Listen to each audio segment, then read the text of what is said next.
এই পেট্রোলের সংকট আর বাঁচি না আমি। কেন যে হরমুজটা বন্ধ করে দিচ্ছে? ওরা যুদ্ধ করতেছে আমাদের ব্যবসা চুঙ্গে। বাংলাদেশটা চালাবো কেমনে? তাও আবার এমন টাইমিংয়ে, নির্বাচন শেষে শেষে। আরে কেবল তো শুরু হয়ে গেছে। সংকট দিয়ে নির্বাচনের যাত্রা সবসময় শুরু হয় বিএনপির। আমরা জানি আপনাদের দ্বারা দেশ চালানো কখনো সম্ভব নয়। বাবা না মানে হ্যালো হ্যালো, কে কে কে কে কে কে ফোন দিচ্ছেন আপনি? আর এসব কি বলতেছেন? হ্যালো হ্যালো, এই মহিলা, ভদ্র মহিলা, কে বলছেন আপনি? আপনাকে তো চিনতে পারতেছি না, নাম্বারও আছে না। আমি বাংলাদেশের নক্ষত্র। আমি সেই বাংলাদেশের বিখ্যাত প্রেসিডেন্ট শেখ হাসিনা। আমি ফোন করছি কিসের জন্য জানো? ওই পেট্রোলের কি সংকট দূর হবে না তোমাদের নাকি?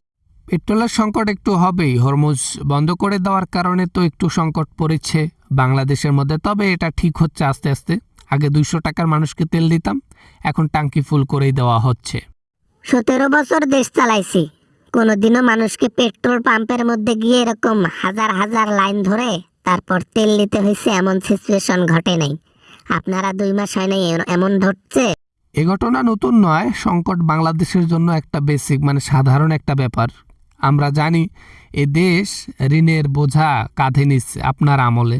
এই ঋণের বোঝা যে কবে আমরা ফেলবো। আবার না মানে কেন? ঋণ না হয় করেছি, এখন কি ঋণ ঋণ মানে ঋণের সাথে সম্পর্ক কি পেট্রোলের সংকটের? মানে সব দেশের মধ্যে তেল আছে, আপনাদের দেশে নেই। এটার সাথে আমি যে ঋণ করেছি এটার সম্পর্ক কি বুঝলাম না। সাপোজ কিস্তি অফিসার আমাদেরকে কিস্তি দেবে, তো আমাদের অ্যাবিলিটি আছে 1 লাখ টাকা। আমরা যদি 10 লাখ টাকা তুলতে চাই তাহলে কি দিবে?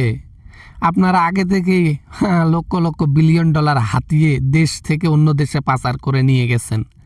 আর এখন আমরা একটু সংকটে একটু হাত যে বাড়াবো, আমরা যে লোন নেব সে অ্যাবিলিটি আমাদের নেই। তাহলে মানুষ কি আমাদেরকে পেট্রোলের জন্য লোন দেবে? এজন্য একটু সংকট। বাবা না মানে বুঝলাম, তবে লোন কি আমরা সাধে করেছি? এই যে পদ্মা সেতু, মেট্রো রেল, তারপরে যে কালকে রংপুরের মধ্যে পারমাণবিক এই যে বিদ্যুৎ কেন্দ্র একটা উদ্বোধন হলো, কি আমিই করেছি সব? হ্যাঁ, রংপুরে পারমাণবিক বিদ্যুৎ কেন্দ্রের মধ্যে আপনি তো অবদান রাখছেন, আপনার জন্য হয়েছে।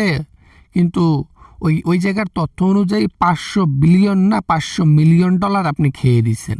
কি? বাবা না মানে আর কি, ওই প্রতিটা উন্নয়নের পেছনে আমার একটা করে খাওয়ার একটা জায়গা থাকে, কিন্তু সেটা তো বড় কথা না। আমি তো করে দিচ্ছি, এটা হচ্ছে বড় কথা। আমি কত খাই সেটা আমাদের দেখা লাগবে না আপনাদের। এই জন্য তো দেশটার আজকে বেহাল অবস্থা। এই জন্য কোনো সরকার হুট করে বসে দেশের জন্য কাজ করতে পারবে না। কেন পারবে না জানেন? ওই যে আপনি যে ঋণ রেখে গেছেন, এটা শোধ করতেই আমাদের জীবন তুষ। হা হা হা, দেখছো, বেরিয়ে এসেছি কিন্তু ঘাপলায় রেখে এসেছি বাংলাদেশকে। শান্তিতে মানুষকে খাইতেও দেব না, পড়তেও দেব না। এখনো সময় আছে, আমাকে সিটে বসাও, তারপর দেখবা সব ঠিক। বাংলাদেশের মানুষ সংকটে পড়েই থাকবে সারা জীবন, কোনো সমস্যা নেই। কিন্তু আপনার মতো লোককে, যে সরকার মানুষের জীবন নিয়ে চলে যায়, সে সরকারকে কখনো সিটে বসাবে না জনগণ। পাবলিক কি এত বোকা হয়েছে? বাবা না মানে তাহলে ঠিক আছে, ফোনটা রেখে দিলাম। পাবলিক ভুগুক, মানে কিরকম সংকট? আমি থাকলে সংকট থাকতো না। ঠিক আছে, বাই বাই। যে মানুষ দেশের মানুষের প্রাণ নিয়ে চলে গেল, যে মানুষ বাংলাদেশের সবাইকে রাজাকার বলল, ধিক্কার জানায় এরকম মানুষকে। এই মানুষকে কখনো বাংলাদেশে দেখলে আগে কারাগারে বন্দি, তারপর ফাঁসির দড়ি।